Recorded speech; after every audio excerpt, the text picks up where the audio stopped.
Welcome to Flyover.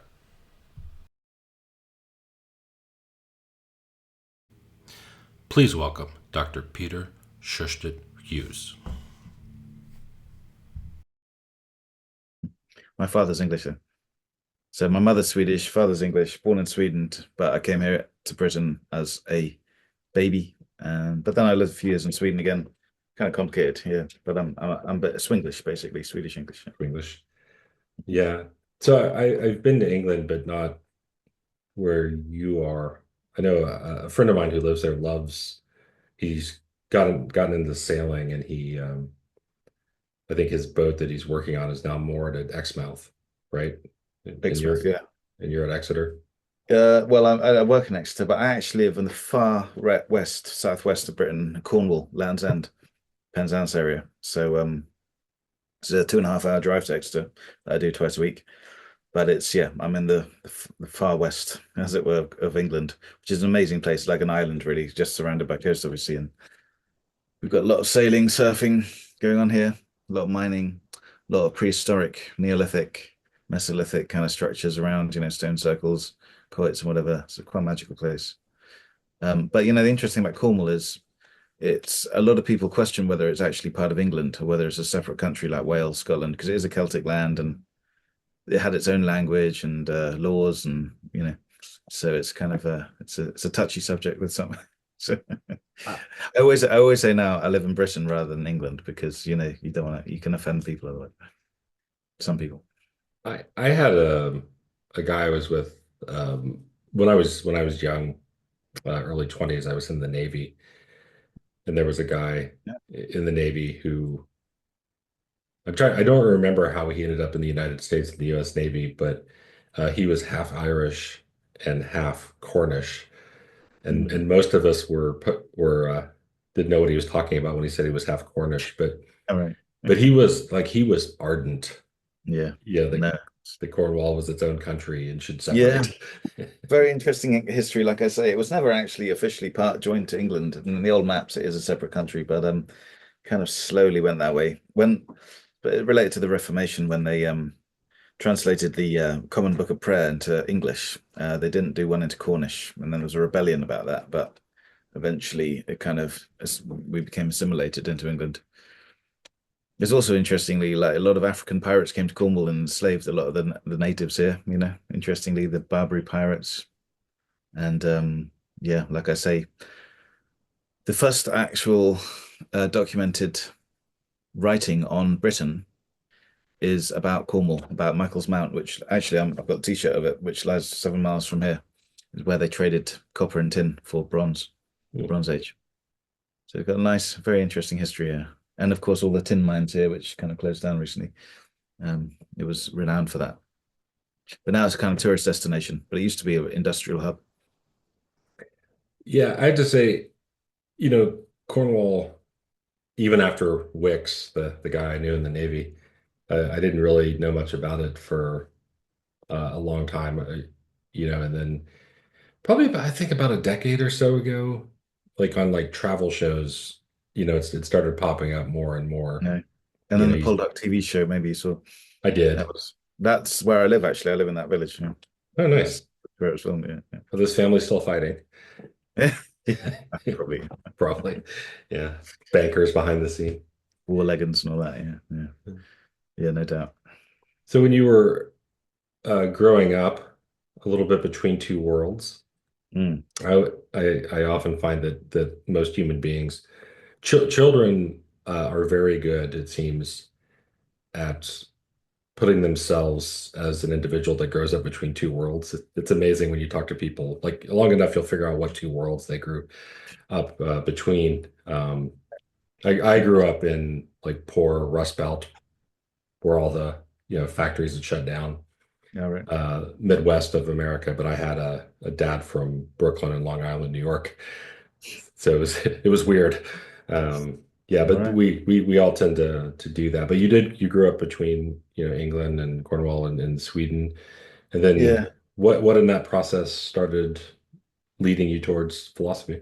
Um, well, I suppose two factors really. So, like, as you intimate, when you do live in two worlds, I mean, Sweden and Britain are quite similar, but there are differences. I think you notice differences immediately, and that kind of gives you somewhat of an objective view of culture.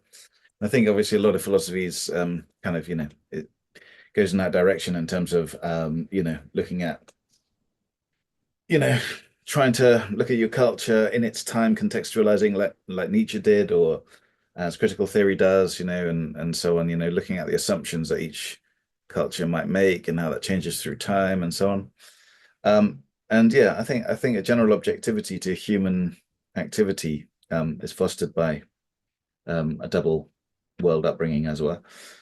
Even more so, I suppose, if you come from, let's say, China and Britain, it must be quite even more radical. And then my father, though he was an artist, but he painter, but he very much interested in philosophy, especially Indian philosophy. So I was I was brought up in that milieu, and yeah, and I suppose, but the interesting thing about Britain is that we do not do philosophy at school at all. I don't know what it's like where you're from, but never had a No. class, never had a class. Now, unlike Germany or Sweden actually, or France and the most continental countries, they do philosophy at school, but we don't. England's very kind of anti-philosophical in a way. The English-speaking world maybe is, and and so it's kind of I didn't really know what philosophy was, and so I wanted to do a degree in philosophy, but in Eastern philosophy, but it wasn't available at the time. So I thought, okay, what's the closest I can get? Western philosophy. I hadn't a clue what it was about. I'd never heard of people like Hegel, Kant, Fichte, whatever, right, or Nietzsche or anyone. I didn't even know what philosophy was, but I thought, okay, I'll do that because I was really interested in Eastern philosophy at the time. And then yeah, when I started that, a whole new world opened up to me, and then I got heavily into it and have never stopped. And that was what 1998 I started really studying philosophy. Completely changed me, because as you know, it kind of just immediately a bit like culture does, I mean, you look at cultural assumptions, but philosophy explicitly does that, It's like, why do you believe this? What's the basis of you claiming this, and so on. So yeah, no, I got heavily into it, especially Kant, um, later Schopenhauer, later still Hegel and so on, the idealists, but Whitehead. Um, but yeah, no, that's how I got into it. And I was kind of like, I don't know if in school I was good at two very contrary things. Like on one side art, because of my parents, I guess, painting and drawing and so on. On the other side, mathematics and science. And somehow in philosophy, they well, in some types of philosophy at least, they come together, don't they? And so I kind of flourished. I'd found my element basically. And I wish they had done it at school. I would have loved it. But there is a movement, of course, to bring philosophy to schools, and there's visiting teachers, but never really catches on for some strange reason. Yeah, we don't have philosophy here, at all. I mean, uh I think the only reference you're really going to get to philosophers in American schools is if any of the founding fathers are referred to as such, you Mm, know, right. which they weren't. Yeah, but I mean they were learned guys, but they weren't particularly mostly weren't philosophers. They read No. philosophy, Jefferson and those guys, they read a lot. And they talked about it, but they weren't engaged in philosophy. Yeah, yeah, no, right. I mean, I know they were learned men for sure. I suppose you've always got yeah, the American pragmatists, like William James and so on, who Dewey and but yeah, I guess they're not taught in schools.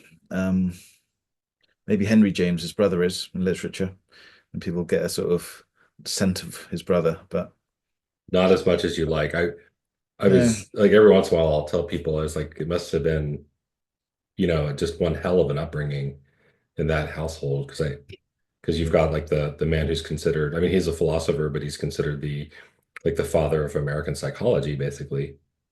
yeah, William James, and then you got yeah, Henry James. And I want to say they had a sister that was no slouch too. I'm sure I can't remember what her name was, but yeah, and um father as well. I think the parents. I mean, that yeah, as you say, the whole family were quite amazing and affluent as well. They helped others, didn't they? Um, I seem to remember William James sort of sponsoring a lot of other, sort of poorer philosophers at the time. Yeah, no, no, fantastic philosopher, as you say, the father of modern American, so well, the father of modern psychology generally. I mean, those two principles of psychology up there, two volumes of it, and 1890, I think they are written, published, and you read those now, and they're like today, half of it would be classified as philosophy of mind rather than psychology. So it's quite interesting to read them to see how psychology as a discipline has developed away from philosophy to a certain extent, but also how good he was, like a lot of the things, a lot of the questions that he raises in these books are still pertinent questions today. Also, William James, of course, for me personally, and the sort of direction I took in philosophy is kind of like the founder of what you could call academic mysticism in a way. Mm. So, or the study of mysticism n from a non-theological perspective, So he really was William James in the Varieties of Religious Experience, 1902, that brought together mysticism and drug taking, nitrous oxide, ether, and so on, and brought them together. It was actually a guy called Benjamin Paul Blood who wrote a little booklet and sent it to James on nitrous oxide. Really, he brought it together, but William James kind of formalized it and made it popular. And ever since, the study of mysticism has been taken away from, well, not been taken away, but as sort of psychology has joined its study as well as theology, and philosophy now, And that's the interesting thing that I think psychedelic research does. It sort of re-examines that whole relationship. That's, altered states of consciousness essentially, and essentially consciousness generally. So Yeah, William James, yeah, no, like, a big figurehead, always referenced. I saw with William James, I don't particularly consider myself, a religious person. I think atheist is probably one of the best definitions of me. Apatheist uh, might be in there too, but I actually have an audio recording of a reading of the variety of religious experience. And sometimes I'll pop my earbuds in, and there's a local park. I'll just go walk around listening to it, and it's great. No, it's fascinating. I mean, even the reports he has of others, who have experienced these strange bouts of experience are just interesting from a psychological point of view. I don't think you have to take any kind of theistic stance towards it. In fact, William James himself, how would you classify him really? Because if you think about his last book, his posthumous collection of essays called Pluralistic Universe, he there tries to integrate like Bergson, Fechner, and Hegel. And if you want, so very nuanced hybrid kind of approach that William James had. More panpsychist towards the end. In the Principles of Psychology, he was somewhat critical of panpsychism, but with Bergson, Fechner especially, he became more open-minded to it. And if he had lived another 20 years, he probably would have changed his mind again. You hope. Mm. Yeah. Yeah, I mean, what's the point of doing this if you're not going to change? exactly. Yeah. Yeah. Well, it's interesting, isn't it? I think there's two ways of approaching philosophy. One is like, I think kind of epitomized by Hilary Putnam, which is that, you know, you defend a strong position and then you completely change. You read something and like, oh yeah, shit, that was completely wrong. And then, but Hilary Putnam kind of yeah, epitomizes that, as I say. And then there's a Schopenhauer view, which is like, more like a barrister, like a lawyer. So you make the best possible case for a certain position. And you understand all the critique and whatever, and you try to overcome it, as best possible. And I think both approaches are valid, But I suppose if you do come across criticism and you dogmatically don't accept it, then you're kind of not really being that philosophical, I suppose. But at the same time, you can understand that, you still can make a best defense for anything, right? So you can still, even if you secretly question yourself. Yeah. I did notice, I looked briefly at your, just did a search on your name, and the Google uh, page filled up. Your Instagram account was on there, and I just saw like the Google front of it, and it said like, it had your name and a picture of you, and it's like, I think it said something along the lines of like focusing on like Whitehead, Nietzsche, and psilocybin. Or Yep. that- And at first, I have to confess, I know it's gonna make me sound stupid for a super, like for a second, there was like just this fraction of a second. I was like, who is psilocybin? I was like, oh, That was exactly my intention. I'm glad that happened. Yeah, just for a moment. a little embarrassed, but a fraction of a second, I was like, am I That's gonna my have to intention. pretend I know who psilocybin is? Yeah, Dr. Psilocybin. Yeah, he Yeah, was Austrian, wasn't he? Or something? he was a fun Yeah, guy. Yeah. yeah. You know, you have to be a bit careful with putting the word psychedelic in on social media because sometimes algorithms pick it up, and then sort of, a number of my friends and organizations have been kind of deplatformed, Hmm. automatically. So, but psilocybin, that's okay. But also, yeah, thought it was quite funny. Oh no, you were alluding to it earlier. It seems to be, people in philosophy are using it, not just recreationally, but using it in professional research and Mm. psychology as well seems to be engaging in. Yeah, yeah. No, I mean it's a big research area now. I mean, at Exeter University where I work, I've actually moved to the psychology department from philosophy, and the reason is it's a big thing there in psychology. I mean, it's a new form of rather than melting your brain, it's actually quite can be quite therapeutic. And so there's a race on in a way to kind of understand how these things work and how we can use it for treating people with OCD, PTSD, depression, bipolar, things like this.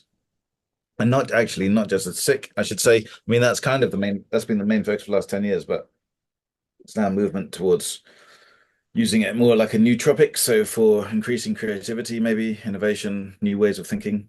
And in that sense, it can be useful. I think they can be useful tools for philosophy.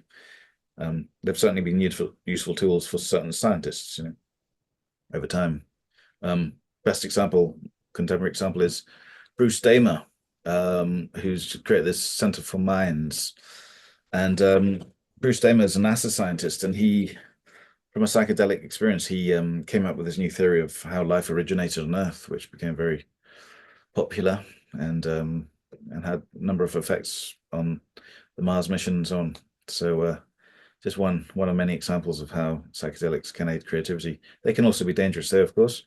But I think the approach now is much more rigorous, logical, scientific, cautious than it was like in the 60s with Timothy Leary giving it to all students and so on. So got out of hand, you might say, but now it's more of there's more of a scientific in the broad sense approach to it. And so yeah, that's what I'm working on, and I've been looking at different ways of understanding psychedelic consciousness through different philosophers. So, for example, Spinoza, Whitehead, um, Schopenhauer, Bergson recently, So yeah, I mean, it's fascinating. Basically, if you're looking at, I consider myself a philosopher of mind first and foremost, I suppose. And if you're looking at the mind, you really need to look at all forms of the mind, not just prosaic consciousness, not just your everyday consciousness. That kind of almost becomes boring to a certain extent in comparison to some of the interesting states you can have when you alter your body. Um, are you looking at this in sort of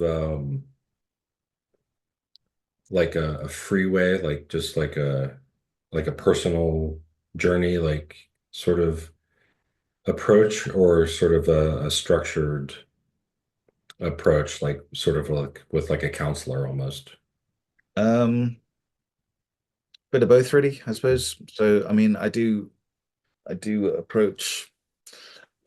I do approach psychedelics from, my main interests, which, as you sort of said, were, kind of Whitehead, Spinoza, Bergson, so on. Um, but at the same time, I mean, I wrote this essay, came out in 23, March 2023, and I'm writing now a book for Bloomsbury about it, which is called the On the Need for Metaphysics and Psychedelic Therapy and Research. So it's interesting, I think, that you can actually a lot of people criticize philosophers for being in their ivory tower, not really integrating with the world and so on. As you said, they don't like to popularize themselves too much and whatnot, right? But with psychedelic research, it's quite interesting because you can actually practically apply philosophy. And when I say philosophy, I mean like, classic philosophy, the last few hundred years even, the big names and whatever. So and how it basically came about is we have this still a psychedelic colloquium at the University of Exeter. Every 2 weeks we have a guest speaker who's in the research field, but they can be, from shamans to neuroscientists, and everything in between. And a lot of the scientists were saying kept talking about like the kind of the mystical experience or slash spiritual slash paranormal slash metaphysical. And I suddenly thought to myself, whoa, stop. Metaphysics is very, like it's a very defined discipline really in academic philosophy. I think in America I've come to learn metaphysics can kind of mean the new age stuff as well, right? Which doesn't really in England it doesn't really have those connotations as much at least. I'm not There's sure about that. not in academia, Not in but academia, right? but But in a in bookshop or something like that. yeah, metaphysical, depending on who you're talking to, like it has taken on this weird Hmm. usage where it can kind of mean, like outside of like normal scientific fact-based perspective. And Yeah, that it can either be a good thing or a bad thing depending on who you're talking to. Like I was into this book, it was very metaphysical, or like that's metaphysical nonsense, you're but right. yeah. I think it's dangerous. I mean, in England, we don't really use metaphysics in that other way. It's just strictly academic for the most, some exceptions. Um, and like where the word metaphysics comes from, it comes from Aristotle's book, The Metaphysics, right? Which is literally means after his book, The Physics. Yeah. Because, and then you look at that book and you see the contents of it about, modality, substance, causation, whatever. And that's still like the subject matter very much of metaphysics today. Anyway, so they were just, a lot of scientists just don't really haven't got any, obviously haven't got, well, not obviously, but don't have any training in philosophy, or let alone metaphysics, and so don't really know what it means. And then I suddenly thought, if they want to be more scholarly, they should really understand what the word means in the academy at least. And then I suddenly thought, well, I'm more than that. Knowing the different sort of metaphysical options, as it were, might actually be an aid in therapy. If you can talk about someone's psychedelic experience in terms of, established doctrines, they're not all mutually inclusive, of course, but that might actually give people a foothold, a way of sort of integrating that experience into their lives in terms of therapy and make them sort of relate to other people who have had the same sort of experience, which they can then name. And yeah, I wrote an essay on it, and then now I'm writing a book about it. So that's where what I mean by saying that here's a case where philosophy can actually be of practical therapeutic use potentially. Excellent. Mm. You sound busy, Yeah. Yeah. which is good. Well, it's mostly marking. That's my it takes up most of my time, unfortunately. Someone just sent me a little quotation by Tolkien, Lord of the Rings writer, who's moaning about marking back in the early 20th century, it's a sort of age-old thing. I know it's very important for students to get good mark and comments and whatever. As part of teaching. However, at the same time, when you're marking 100 essays with the same question, like if you're being honest, does get tedious at times. So Yes, it does. Like I was saying to anybody who was interested in doing one of these interviews, the goal is to show just the variety like of philosophers, like different backgrounds, the different types of pursuits and personal interests that we have and what we like to study professionally. And that we're really not as stereotypical, as people might, think. Very diverse, but there is an exception to that. There's one thing about philosophers. Most of us end up working in academic settings, and we have to English say marked. In America, we say graded. But I've I've never met a philosopher who enjoys grading, like across the board. Like we no. hate it, it's because I think of something that is common of us is that we're self-critical. Like so not only is it tedious to have to grade the same thing over and over again, and it is. I Mm. joke with my students all the time, like you have to write one paper, I have to grade 30 of them. You know, but also like, philosophers again, self-critical, we're grading these papers and a student misses something, you know, we're not just prone like other professions to go, okay, this is wrong. This is why it's wrong. We start going, did I teach this wrong? You know, we become stereotypical when we're grading, I think. And I Right. think it's why we don't like it. And then sometimes, one sentence, you're like, well, you've approached that from what I consider to be the wrong angle. Then you can spend a whole paragraph just talking about one sentence. But then you realize, you haven't got time to do that constantly. And it's kind of balance. Yeah, it's a real balance. Um, I mean, I do enjoy it if it's a nice, like let's say a master's essay, maybe something like that, which is really good. Then and you learn something from it. I think that's. But yeah, no, it's not always like that, of course. But I can't complain because I still think it's one of the greatest jobs in the world, teaching philosophy, really. I wouldn't want to do anything else. So, this is part of it. So, shouldn't complain.